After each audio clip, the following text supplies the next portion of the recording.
INTUC ముసుగులో కార్మికుల రక్తం పీల్చే టీబీజీకేఎస్ పెద్ద నాయకులు మళ్లీ వస్తున్నారని, కార్మికులారా తస్మత్ జాగ్రత్త అంటూ ఏఐటీసీ తెలంగాణ రాష్ట్ర అధ్యక్షులు యూసిఫ్, అధ్యక్షులు వాసిరెడ్డి సీతారామయ్య కార్మికులకు విజ్ఞప్తి చేశారు. గోదావరిఖని భాస్కరరావు భవన్లో ఆదివారం ఏర్పాటు చేసిన విలేకరుల సమావేశంలో వారు మాట్లాడుతూ, సింగరేణిలో రాజకీయ జోక్యం కలిగిన యూనియన్లు ఉండడం మూలంగా కార్మికులకు తీవ్ర నష్టం వాటిల్లుతుందని, అది టీబీజీకేఎస్ గుర్తింపు సంఘంగా ఉన్న కాలంలో కార్మికులు చవిచూశారని గుర్తు చేశారు.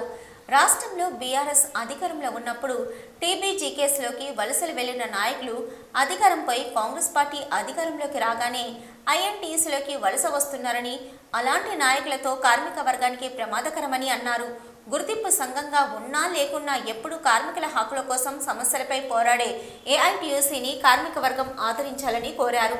కార్మికుల సమస్యల కోసం పోరాటాలు, త్యాగాలు చేసిన చరిత్ర ఉన్న ఏఐటీయూసీని కార్మికులంతా ఆదరించి నక్షత్రం గుర్తుకు ఓటు వేసి భారీ మెజార్టీతో గెలిపించాలని అభ్యర్థించారు. సింగరేణి ఎన్నికలలో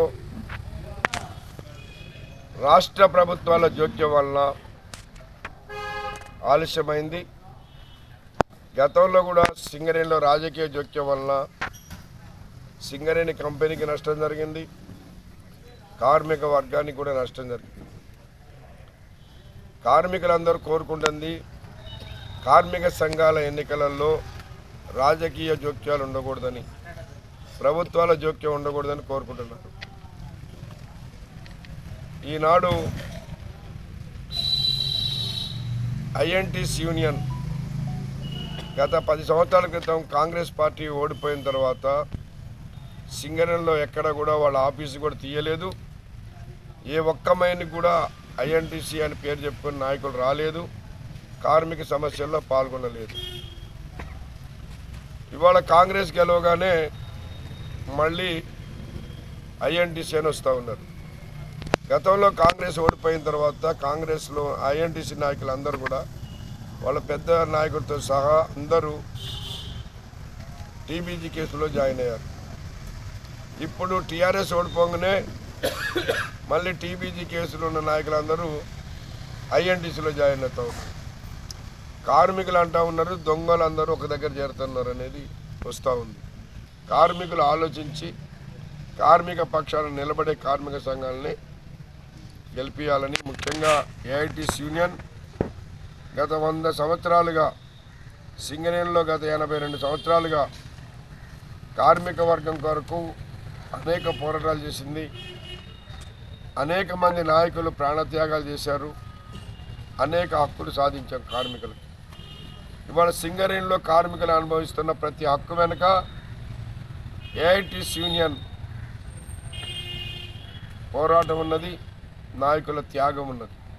న్యాయస్థానం ఎట్లయితే ఏఐటీసీ చేసిన కేసుని విజయం చేకూర్చిందో అట్లనే కార్మికులు కూడా కార్మిక క్షేత్రంలో ఏఐటీసీకి విజయం చేకూర్చాలని, నక్షత్రం చుక్క గుర్తుకు ఓటు ఇవ్వాలని, అధిక మెజార్టీతో గెలిపించాలని మీ ద్వారా సింగరేణి కార్మికులకు విజ్ఞప్తి చేస్తారు. ఎన్నికలు జరగడం ద్వారా యూనియన్లో కొత్త నాయకులు రావడం ద్వారానే కార్మికులకి మేలు జరుగుతుంది. పోరాటం చేసే కార్మిక సంఘమే కార్మికులకు ఉండాలి. ఇప్పుడు యజమాని, నేను చాలా కంపెనీలు చూసా, యజమానులు సంఘాలు పెట్టిస్తూ ఉంటారు. అంటే యజమాని ఏం చెప్పాడో ఆ సంఘంలో నాయకులు అదే మాట్లాడాలి. ఇప్పుడు ఇక్కడ యజమాని రాష్ట్ర ప్రభుత్వం. అంటే ఇప్పుడు రాష్ట్ర ప్రభుత్వం యూనియన్ గెలిస్తే అక్కడ రాష్ట్రంలో వాళ్ళు చెప్పినటువంటి విషయాలనే ఇక్కడ నాయకులుగా ఎన్నికైన వాళ్ళు చేయాలి తప్పిస్తే వీళ్ళు సొంతంగా పోరాటం చేయడానికి అవకాశం ఉంది. మేము ఈ 9 సంవత్సరాల కాలంలో టీఆర్ఎస్ వచ్చిన దగ్గర నుంచి అనేక పోరాటాలు నిర్వహించాం, అనేక హక్కులను కూడా సాధించుకున్నాం. సింగరేణి కార్మిక వర్గం అనుభవించేటటువంటి హక్కులన్నీ ఆ నాయకుల ద్వారానే వచ్చినాయి. ఇప్పుడున్న నాయకులుగా ఉన్నటువంటి మేము వాళ్ళ వారసులం. త్యాగాలు చేయడంలో మేము కూడా ఎక్కడ వెనక్కిపోయేటటువంటి పరిస్థితి లేదు. పోరాటాలతోటి త్యాగాలతోటి సమస్యలు పరిష్కారం అవుతాయి. అది మా అనుభవంలో మాకు అర్థమైనటువంటి అంశం. కాబట్టి మేము కూడా పోరాటాలు చేయడానికి సిద్ధంగా ఉన్నాం. మా నాయకత్వం కూడా పోరాటాలు, త్యాగాలు చేయడానికి సిద్ధంగా ఉంది. పోరాటాల ద్వారానే సమస్యలు పరిష్కారం అవుతాయి. అనంతరం వివిధ యూనియన్లకు సంబంధించిన కార్మికులు ఏఐటీసీలో చేరగా యూసిఫ్, సీతారామయ్యలు వారికి యూనియన్ కండువాలు కప్పి ఆహ్వానించారు.